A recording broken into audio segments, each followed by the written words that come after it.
I'm Stephen Hilder Jr. I am a author, a veteran, and I wrote the post that went viral about my stop with the Tucson Police Department. It happened on the 27th of October, about 03 in the morning, and I was driving northbound on Cold. My headlight was out, and I saw Officers Rodriguez and Adam turn around and started trailing me, so I knew I was probably going to get pulled over. Yeah. They stopped me. I was trying to get my wallet out of my pocket. It was in my back right pocket.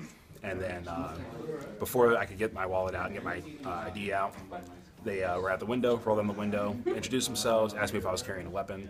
I told them I was carrying a weapon. It was located on my right hip, and my wallet was in my back right pocket. So they asked if they could disarm me for their safety and mine. I told them that was completely fine.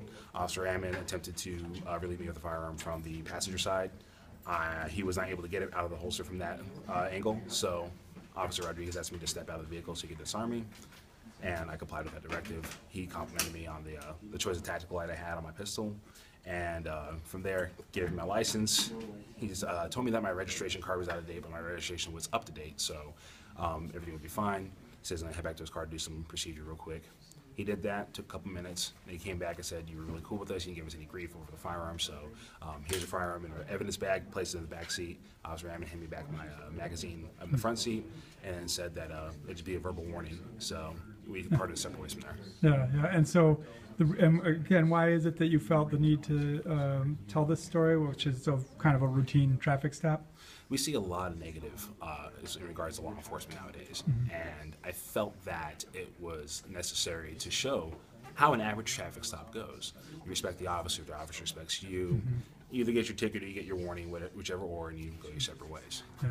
I think also you mentioned that the kind of kicker in your story was, oh, and by the way, I'm an armed black man. Absolutely. Right, yeah. I was wearing a hoodie. I was armed that night, so according to the social narrative, oh, I'm going to be assassinated, I'm going to be executed, and so forth. And that's frankly not the case, more times than not. The vast majority of times, if you're respectful with the officer, then you're respectful of you. Yeah. So that's what it really comes down to. Could it also point to the fact that it isn't strictly a racial thing that's going on here, that there's a lot more subtle cues going on? I mean, you're ex-military, I think, and probably carry yourself that way, which is something that officers probably detect. Do you think that could also be part of what's going on in your experience overall? I do believe that's. I don't think it's a racial thing at all. I think that it's an attitude thing. If you walk around like you have a chip on your shoulder and you give attitude, then your contact's probably not going to go over so well. Yeah. If you assault a peace officer, you try to go for his firearm, whatever, you might get shot. Yeah. I mean, to put it bluntly, you play stupid games, you win stupid prizes. Okay. So, but if you conduct yourself respectfully, you conduct yourself professionally. Let's say worst case scenario, you do get an officer who is in a bad mood or whatever. If you're respectful, you comply with all demands. You're going to go home at the end of the night. He's going to go home at the end of the night. Everyone goes home. Yeah, you have a ticket, but you're not dead. So it comes down to attitude.